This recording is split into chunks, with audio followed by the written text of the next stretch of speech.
নমস্কার বন্ধুরা, আপনাদের সকলকে আমার চ্যানেল বঙ্কুরের ছবুজিতে স্বাগত। আমি কদিন আগে একটি ভিডিও দিয়েছিলাম সরস্বতী পূজার সময় ও দিন নির্ধারণের উপর। তো আজকের আমি আপনাদের সামনে উপস্থাপন করতে চলেছি একটি অতি গুরুত্বপূর্ণ বিষয়। সেটি হচ্ছে আমরা কিভাবে একটি সরস্বতী পূজা করব। তো যেই ঠাকুরমশাই নতুন সরস্বতী পুজো করবেন এবং যারা এবার সরস্বতী পুজোটা করবেন, যদি তারা না পেরে থাকে তাদের জন্য এই ভিডিওটা আমি বানাতে চলেছি। আপনারা দেখুন, শিখুন। আর যদি আমার ভিডিওটা আপনাদের ভালো লেগে থাকে একটি লাইক করবেন, আমার জন্য একটি কমেন্ট করবেন, বন্ধুদের ভেতরে সবাইকে শেয়ার করে দেবেন। আর আমার চ্যানেলটা যদি আপনাদের ভালো লেগে থাকে অবশ্যই সাবস্ক্রাইব করবেন আর পাশের বেল আইকনটি অন করবেন। তো চলুন আজকের ভিডিওটা শুরু করা। পুজোর দিন সব ঠাকুরমশাইয়েরই অনেকটা চাপ থাকে, কারণ যারা নতুন ঠাকুরমশাই তাদের হয়তো একটা দুটো পুজো বা 5টা 6টা পুজো, সেটাই চাপ থাকবে না। কিন্তু যাদের 10 12টা 13টা অবধি পুজো থাকে বা 15টা অবধি পুজো থাকে তাদের কিন্তু খুবই তাড়াতাড়ি পুজোটা ছাড়তে হবে। আমি খুবই ছোটোর ভেতরে আজকে পুজোর সমস্ত ধাপ বা পদ্ধতিটা বলে দেবো আপনাদের। আপনারা সেটা যদি মেনে চলতে পারেন আপনার যজমানও খুশি হবে আর আপনি ভালোভাবে পুজোটা সম্পূর্ণ করে বাড়িতে বিভিন্ন রকমভাবে সরস্বতী পুজো উদযাপন করা হয়, যেমন ছাঁচের ঠাকুর, কাঠামোর ঠাকুর ইত্যাদিতে।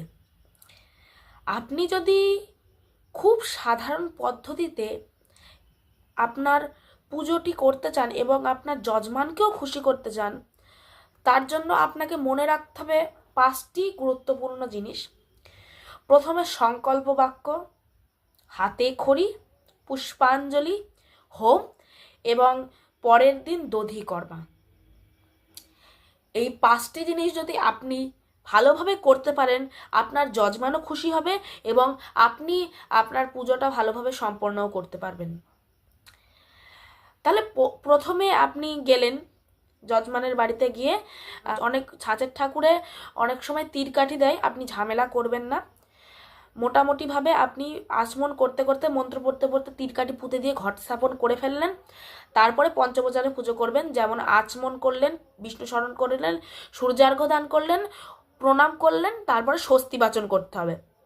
স্বস্তি বাচনের পর অতি একটি গুরুত্বপূর্ণ কাজ হচ্ছে সংকল্প।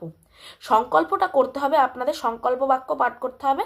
এরপর আমরা কথা বলবো সংকল্প বাক্যে যার নামে সংকল্প হবে তার নাম এবং গোত্রটা আপনি জেনে নেবেন প্রথমে। তারপরে আপনি বলবেন বিষ্ণুরং তৎসদ্য মাঘ মাসে শুক্লপক্ষে পঞ্চমাং তিথৌ, যেটি গোত্র সেটি নাম বললেন।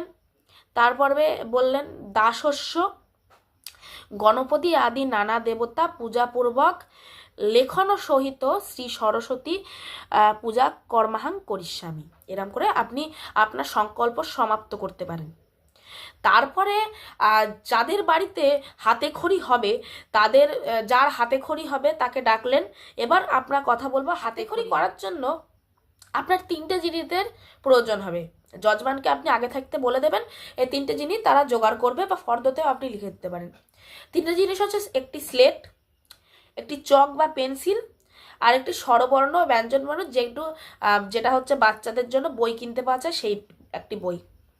বাচ্চাটিকে আনলেন, আপনার কোলে বসালেন, আপনার বাঁ হাতে স্লেট পেন্সিল আর বইটা নিলেন, আপনি একটু কুশি করে জল নিলেন, উপরে দিলেন, সেই স্লেট পেন্সিল বইটা একটু শুদ্ধ করে নিলেন।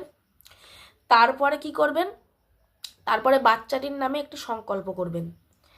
যেরকম করে সংকল্প আপনি আপনাকে বলে দিলাম সেরকম করে আপনি সংকল্প করবেন। আরেকবার আমি বলে দিচ্ছি, বিষ্ণুরং তৎসদ্য মাঘ মাসে শুক্লপক্ষে পঞ্চমাং তিথৌ, বাচ্চাটির গোত্র বলবেন, নাম বলবেন। তারপরে বলবেন দাসস্য বিদ্যা লাভ কাম শ্রী সরস্বতী প্রীতি কাম বা গণপতি আদি নানা দেবতা পূজাপূর্বক মৎস্যাধার লেখানো সহিত শ্রী সরস্বতী দেবী বিদ্যারম্ভ পূজাং মহং করিষ্যামি। হাতে খড়িকে ভালোভাবে বলা হয় বিদ্যারম্ভ, তাই সংকল্প বাক্যারম্ভ শব্দটি উচ্চারণ করে কিন্তু আপনাকে সংকল্পটা করতে হবে। তারপরে বাচ্চাটিকে আপনি কোলে আনলেন, আপনার ওই হাত দিয়ে এরম করে ধরুন একটি পেন নিলেন, মানে ওখানে চক থাকবে, পেন নিয়ে ওর হাতে একটি চকটা দিলেন, চকটা দিয়ে আপনি ওই হাতটা ধরলেন, ধরলে প্রথমে লেখালেন অ, তারপরে ওই বাচ্চাটিকে বলতে বলবেন, বলো অ, বললো, আ লেখালেন, আ বলতে বললেন।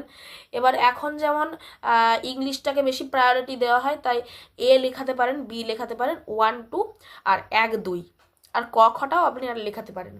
এরম করে লেখালেন।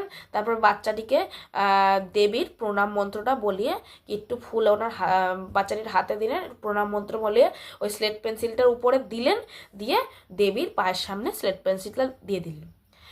আপনার সংক্ষেপে কিন্তু আমি এই হাতে খড়ির পাঠটা বলে দিলাম। হাতে খড়ি করতে কিন্তু একটি ভুজ্জি লাগে, দক্ষিণা লাগে। তার জন্য আপনি যজমানের কাছ থেকে কিন্তু দক্ষিণাটা অবশ্যই চেয়ে নেবেন, নাহলে কিন্তু হাতে খড়ি সম্পন্ন হবে না। এরপরে আপনি যেমন পঞ্চপ্রচারে পুজো করবেন, তারপরে দেবীর ধ্যান করবেন, আবাহন করবেন, চক্ষুদান করবেন, প্রাণ প্রতিষ্ঠা করবেন। এরপরে একটি অতি গুরুত্বপূর্ণ কাজ, সেটা হচ্ছে পুষ্পাঞ্জলি। এরপরে আমরা ওইটি নিয়ে এবং সাধারণ পদ্ধতিতে যদি পুষ্পাঞ্জলি বলা হয়, একটি মন্ত্র দিয়েই মন্ত্রকে একটু বাড়িয়ে কমিয়ে আপনি পুষ্পাঞ্জলিটা দেওয়াবেন, তাহলে যজমানও খুশি হবে, আপনার পুজোটা ভালোভাবে হবে। প্রথমে যজমানদের যারা অঞ্জলি দেবে তাদের হাতে জল দিলেন, বলবেন 3 বার একটু মুখে দিতে, বলবেন নমশ্রী বিষ্ণু, নমশ্রী বিষ্ণু, নমশ্রী বিষ্ণু, এটা বলে 3 বার মুখে দেবে। তারপরে হাতে আরেকটু জল নিলেন, ওইটা ধুয়ে, হাতটা ধুয়ে রেখে পাশে ফেলে দিল। তারপরে হাতে ফুল বেলপাতা দিলেন। তারপরে আপনি আচমন মন্ত্রটা বলে দিলেন, নম তদ বিষ্ণু পরমং পদাং সদা পশ্যন্তি সুরয়া দেবীব চক্ষুরাততম, নম অপবিত্র পবিত্র বা সর্বাবস্থাং গত বিপা যৎসরেত পণ্ডরিকাক্ষং সবাজ্য অভ্যন্তর সূচি নম সূচি নম সূচি নম সূচি।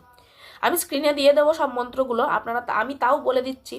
তারপরে বলতে হবে যেটি সরস্বতী পুজোর মূল, মানে আপনাকে যেটা পুষ্পাঞ্জলির মন্ত্রে, সেটা হবে নম ভদ্রকাল্যই নম নিত্যাং সরস্বত্যই নম নম বেদ বেদাঙ্গ বেদান্ত বিদ্যা স্থানেভ্য এ বচ এষ সচন্দন পুষ্প বিল্ল পত্রাঞ্জলি নম অয়ং সরস্বত্যই নম। প্রথমবার এরম করে আপনি পুষ্পাঞ্জলি দিলেন, তারপরে আপনি আরেকবার ফুল দিলেন যজমানদের হাতে। তারপরে আপনি গুরু প্রণামের সঙ্গে এই মন্ত্রটা বলতে পারেন। গুরু প্রণাম যেমন ও নম গুরু ব্রহ্মা গুরু বিষ্ণু গুরু দেব মহেশ্বর গুরু সাক্ষাৎ পরম ব্রহ্ম তস্मै শ্রী গুরুবে নমঃ। আরেকটি গুরু প্রণাম বলতে পারেন, যেমন নম অখণ্ডা মণ্ডলাকারং ব্যপ্তজন চরাচরং তৎপদাং দর্শিতাং তস্मै শ্রী গুরুবে নমঃ। তারপরে যাদের গুরু দীক্ষা আছে তারা গুরু মন্ত্রটা জপ করে নিতে পারে। তারপরে ওই নম ভদ্রকল্যই নম নিত্যাং এই মন্ত্রটা দিয়ে আপনি দ্বিতীয়বার পুষ্পাঞ্জলি সমাপ্ত করবেন। তারপরে আপনি পুষ্পাঞ্জলির ফুলটা দিয়ে ঘটে দিয়ে দিলেন। এইবার দ্বিতীয়বার আপনার পুষ্পাঞ্জলি সমাপ্ত হলো। এবার তৃতীয়বার আপনি কী দিয়ে করবেন, ওই ওই ও নম ভদ্রকল্যই মন্ত্রটির সঙ্গে আপনি যোগ করে দিলেন ওং নম সরস্বতী মহাভাগে বিদ্যে কমল লোচনে বিশ্বরূপে বিশালাক্ষী বিদ্যাং দেহি নমস্তুতে। এরপরে আপনি নম ভদ্রকাল্যই নম নিত্যাং সরস্বত্যই নমো নম বেদ বেদান্ত বেদাঙ্গ বিদ্যা স্থানেভ্য এ বচ এষ সচন্দর পুষ্প বিল্লপত্রাঞ্জলি নম সরস্বতী দেবতাভ্যই নম। এরম করে আপনি আপনার পুষ্পাঞ্জলি সমাপ্ত করতে পারেন। তারপরে প্রণাম মন্ত্র হবে, যেটা সবাই জানে, খুবই সহজ, আমরা ছোটোবেলার থেকে জেনে আসছি। নম জয় জয় দেবী চরাচর সারে কুচযুগ শোভিত মুক্তা হারে বীণা রঞ্জিত পুস্তক হস্তে ভগবতী ভারতী দেবী নমস্তুতে। আপনি এরম করে পুষ্পাঞ্জলি পুরো পাঠটা খুবই সংক্ষেপে এরম করে, গুরুত্বপূর্ণ অধ্যায় হোম। এবার আপনি হোম করলেন, স্টোন ডিলটা সাজিয়ে নিলেন, যদি ইট থাকে ইট দেবেন। অবশ্যই ছাঁচের ঠাকুরে কিন্তু হোম করবেন না, ইট দিয়ে বালি দিয়ে ভালো করে স্টোন ডিলটা সাজিয়ে নিলেন। তারপরে বেল কাঠ দিলেন। তারপরে দেবীর নামে যেমন করে হোম শুরু করে সেরকম করে আপনি হোমটা করলেন। তারপরে হোমের ফোঁটা দিলেন দেবীর নামে, দেবীকে ফোঁটা দিলেন, তারপরে ঘটে ফোঁটা দিলেন, আপনি নিজে নিলেন, যজমানদের সবার ফোঁটা দিলেন। তারপরে পরের দিন দধিকর্মার দিন আপনি কেলেন। যদি কোনো দধিকর্মার আয়োজন না থাকে, চিড়ে খই দই এইগুলোর যদি আয়োজন না থাকে, তাহলে আপনি ঘরটা নাড়িয়ে দিলেন, সুতো কেটে দিলেন, শান্তির জল দিয়ে চলে আসতে পারেন। আর যদি দধিকর্মা থাকে তাহলে আপনি দর্পণ বিসর্জন দিতে পারেন। দর্পণ বিসর্জন দিয়ে দেবীর ঘট নাড়িয়ে শান্তির জল দিয়ে আপনি আপনার পুরোপুরি পুজোটা এরমভাবে সম্পন্ন করতে পারেন। এই হচ্ছে খুবই সংক্ষেপে আপনি কিভাবে 5টি জিনিস মনে রেখে খুবই সহজে সাধারণ পদ্ধতিতে সরস্বতী পূজা করতে পারবেন। সামনেই যেহেতু সরস্বতী পুজো, তো সবাই ভালো করে পূজা করবেন এবং আমার চ্যানেল বংপুরের শুভজিতের সঙ্গে সবাই যুক্ত থাকবেন। আমার ভিডিওটা আজকের মতো এখানেই সমাপ্ত করছি। আমার ভিডিওটা যদি আপনাদের খুব ভালো লেগে থাকে তাহলে একটি লাইক করবেন, আমার জন্য একটি কমেন্ট করে দেবেন। আর যেহেতু সামনেই সরস্বতী পুজো, সব বন্ধু বান্ধবের, আপনাদের আত্মীয় পরিজনদের মধ্যে আমার এই ভিডিওটা শেয়ার করুন এবং আমার চ্যানেলটা যদি আপনাদের ভালো লেগে থাকে তাহলে একটু সাবস্ক্রাইব করে দিন। আজকের মতো বিদায়, আজকের মতো আসি।